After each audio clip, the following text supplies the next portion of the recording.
নমস্কার বন্ধু। আমরা লক্ষ্য করছি, আমরা উদ্দীপিত হচ্ছি, এত সংখ্যক আপনারা আমাদের এই হোমিও বার্তাকে সমর্থন জানাচ্ছেন।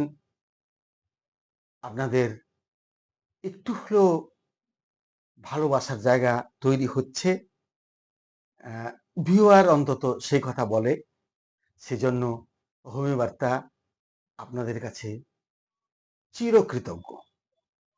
আপনাদের মূল্যবান মতামত আমাদেরকে আগামী দিনে আরো আরো বেশি সমৃদ্ধ করবে, এটা আমাদের কামনা। আমরা আগেও একবার বলেছি, আমরা আমাদের দায়বদ্ধতার জায়গা থেকে, আমাদের সীমিত ক্ষমতার মধ্যে থেকে প্রতি শনিবার এবং মঙ্গলবার 8:30 থেকে কোনো একটা ছোট্ট সময়ে একটা আপলোড আমরা আপনাদের জন্য বানানোর চেষ্টা করব। আপনারা আমাদের পাশে থাকুন, আর আপনাদের মূল্যবান মতামত আমাদের ভীষণ ভীষণ জরুরি। ওটাই আমাদের আগামী দিনে চলার পথ দেখাবে। শুরু করি বন্ধু। 6 যে কার্ডিনাল প্রিন্সিপলস, সেটা আমরা আলোচনা করছিলাম। কারো মতে 6, কারো মতে 7, কেউ আবার হেরিংস গাইডিং সিমটম কেউ এর মধ্যে ঢুকিয়ে দিতে চেয়েছেন। এখন বড় বড় হোমিওপ্যাথদের পথ অনুসরণ আমাদের করতেই হবে। আসুন 2-4 কথা আলোচনা করি ভাইটাল ফোর্স নিয়ে। দেখুন, ভাইটাল ফোর্স ছিল, আছে, থাকবে। হ্যান্ডম্যানের আগেও ছিল, এখনো আছে, হ্যান্ডম্যানের পরেও আছে, আগামী দিনেও থাকবে। আপেল গাছে ফলতো, গাছ থেকে পড়তো, লোকে তুলে খেত, আজও খায়। কিন্তু নিউটনের চোখে ওই আপেলের পতন যেমন নব দিগন্ত এনে দিয়েছিল সারা পৃথিবী জুড়ে, হ্যানিম্যানেরও কয়েকটা জিনিস যে চিকিৎসা জগৎকে নাড়িয়ে দিয়েছিল। তিনি নিজে একজন প্রখ্যাত অ্যালোপ্যাথি ডাক্তারবাবু হয়েও নতুন একটা সিস্টেমের জন্ম দিলেন, যেটা আজ সারা বিশ্বের দ্বিতীয় চিকিৎসা পদ্ধতি হিসাবে স্থান করে নিয়েছে। তার মধ্যে কিছু নতুনত্ব তো থাকতেই হবে। সেই নতুনত্বের মধ্যে একটা হচ্ছে থিওরি অফ ভাইটাল ফোর্স। তো হ্যানিম্যানের জীবনে যে সমস্ত অর্গাননগুলো, তাতে তিনি ভাইটাল ফোর্স করে গেছেন, লিখে গেছেন। 6th edition of organ of মেডিসিনে সেটা ভাইটাল প্রিন্সিপল নাম হয়ে গেল। জিনিসটা একই, নামকরণটা একটু বদলে গেল। তো এই ভাইটাল ফোর্স বলুন বা ভাইটাল প্রিন্সিপল বলুন, এই জিনিসটা আসলে কি? খুব সাদাসিধে কথায় বললে এটা হচ্ছে আমাদের জীবনী শক্তি, যেটা আমাকে বাঁচিয়ে রাখে, যেটা আমাকে বাড়তে সাহায্য করে, যে আমাকে মেধা দান করেছে, যে অসুখের দ্বারা আক্রান্ত হয়, যে ওষুধকে গ্রহণ করে, যে ওষুধের সাহায্যে রোগকে তাড়ায়, যে দেহকে পুনরায় রোগমুক্ত রাখে, এই সবটা যার কাজ, তার নাম হচ্ছে ভাইটাল ফোর্স। ভাইটাল ফোর্স এটা একটা থিওরি, মানে আপনার চিন্তার ফসল। হ্যানিম্যানের বংশোদ্ভূত আমরা সবাই, সুতরাং আমাদেরকে হ্যানিম্যান কোনো চারকোনা একটা ভাইটাল ফোর্স দিয়ে যাননি, একটা গোল ভাইটাল ফোর্স দিয়ে যাননি, একটা থিওরি দিয়ে গেছেন। যে থিওরিটার উপরে আমি যদি পূর্ণ আস্থাশীল না হই, তাহলে কিন্তু আমি আমার মিনিমাম ডোজকে বিশ্বাস করতে পারবো না। আর মিনিমাম ডোজ যদি ব্যবহার আমি না করি, আমি কিসের হোমিওপ্যাথ? আমি যদি সিঙ্গেল মেডিসিন ব্যবহার না করি, আমি কিসের হোমিওপ্যাথ? দেখুন, প্লাসিবো জল হতে পারে, প্লাসিবো লিকুইড হতে পারে, প্লাসিবো ডিস্টিল ওয়াটার হতে পারে, প্লাসিবো লাল নীল রঙিন বোতল, অনেক কিছু হতে পারে।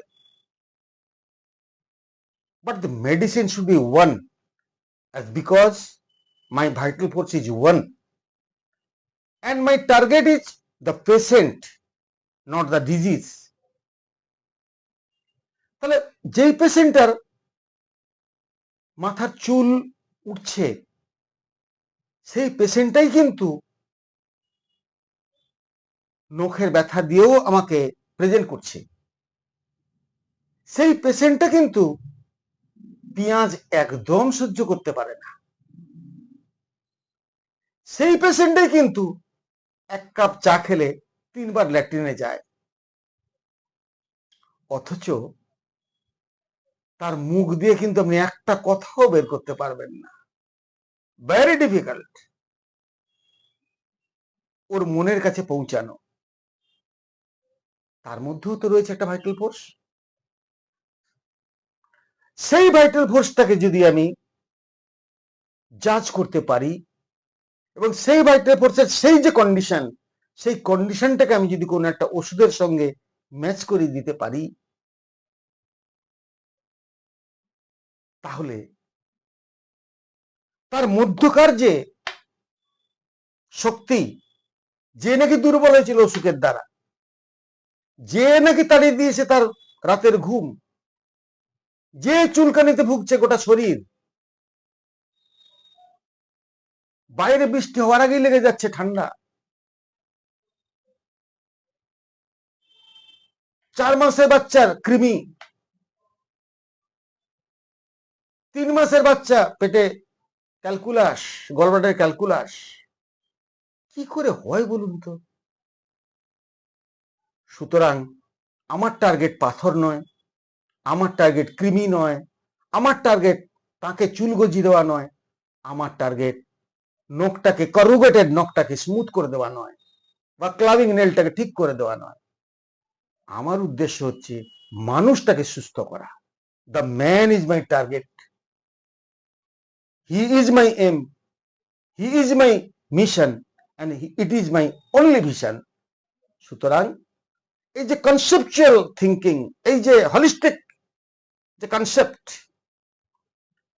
এই কনসেপ্টটাকে যদি দৃঢ়ভাবে বিশ্বাস করতে হয়, তাহলে ভাইটাল ফোর্সকে আমাকে বিশ্বাস করতেই হবে। কারণ ভাইটাল ফোর্স এমন একটা এন্টিটি, এমন একটা ইনভিজিবল ডাইনামিক ফোর্স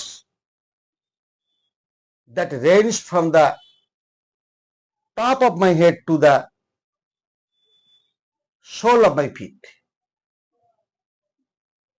এইখানে আমার যে ভাইটাল ফোর্স, এইখানেও আমার কিন্তু ভাইটাল ফোর্সের সেই একই অবাধ গতি। আমার এইখানে ভাইটাল ফোর্সের যে অংশ আছে, আমার নখের গোড়াতেও ভাইটাল ফোর্সের সেই অংশ কাজ করে যাচ্ছে। সুতরাং আমার যে সিঙ্গেল মেডিসিন, সেটা তার উপরেই কাজ করবে। সেটা চুলের উপরে নয়, নখের উপরে নয়, আঙুলের উপরে নয়, এই হচ্ছে বুকের উপরে নয়, কড়ি আঙুলের উপরে নয়, সর্বাঙ্গে। এই সর্বাঙ্গীন বিষয়টার উপরে দাঁড়িয়ে আছে হোমিওপ্যাথি, যার root cause of disease is miasm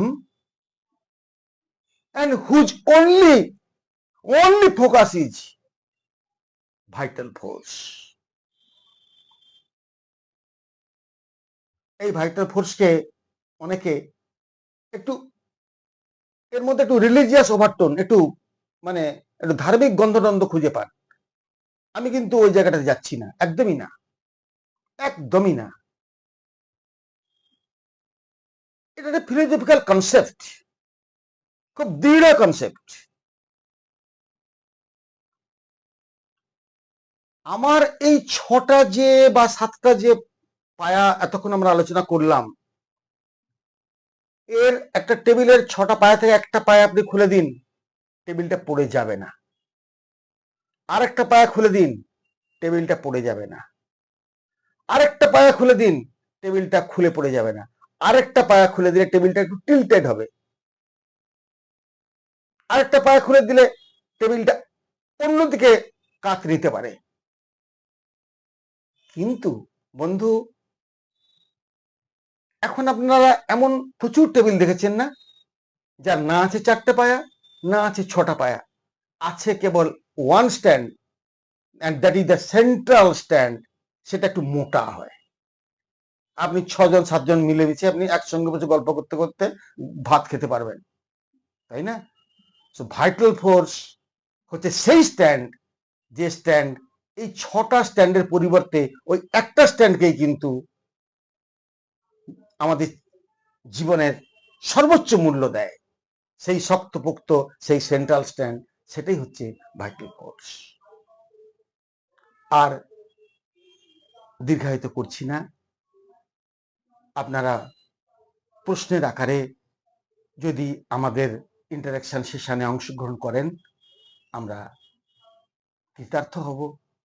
আমাদের জানার আগ্রহ বাড়বে, আপনাদের জানানোর প্রতি দায়বদ্ধতা বাড়বে। আমরা মিলেমিশে সবাই আমাদের ফ্র্যাটার্নিটিকে অনেক বেশি এনরিচ করতে পারবো। সবাইকে বিনম্র প্রণাম, অসংখ্য শ্রদ্ধা, নমস্কার।